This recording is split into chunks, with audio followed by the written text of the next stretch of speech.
Hi, so welcome to today's video. So today I thought I would talk about a new tinted moisturizer that I've been using from the drugstore, and that is from Wet n Wild. This is the Wet n Wild Tinted Hydrator, and I have this in the shade medium tan.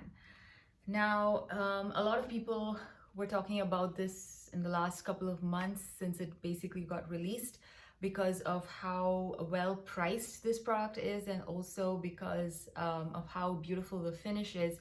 People with oily skin all the way to dry skin and everybody in between, combination, dehydrated skin, everybody loves this. So I thought I would give this a try.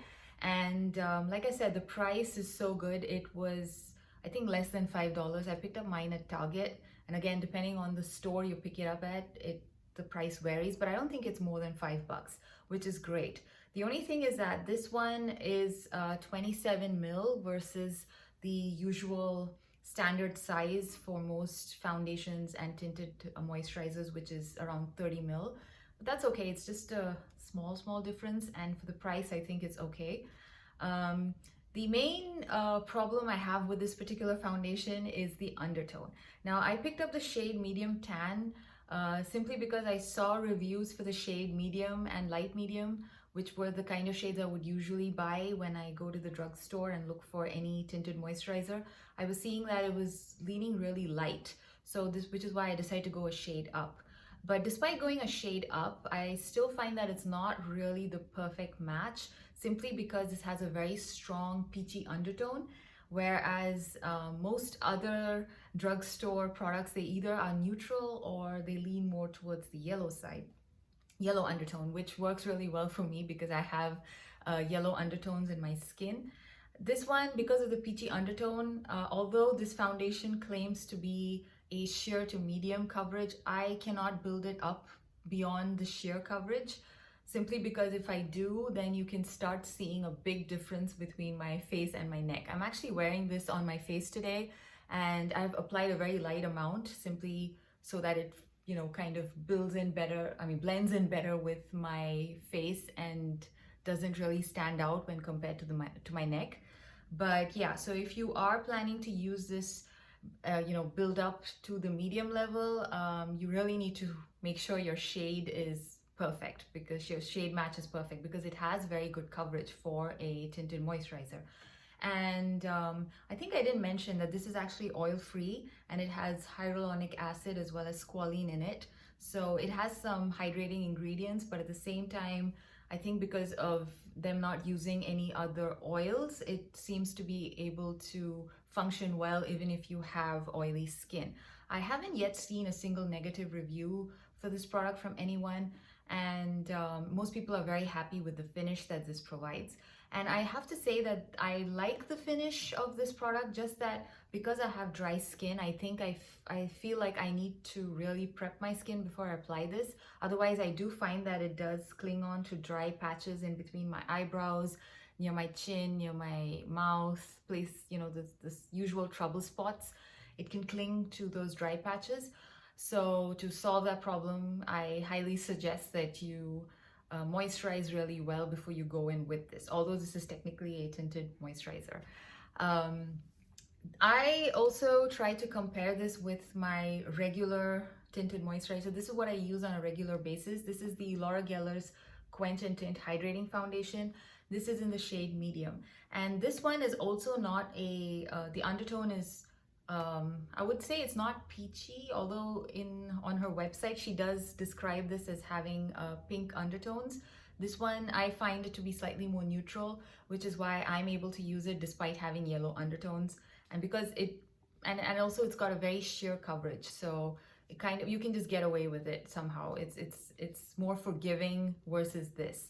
The main differences between this, of course, other than the price, this is actually more expensive. I think this is like $30 on her website, $34 on her website, and this is just $5, is that I find this to be much more moisturizing than this one.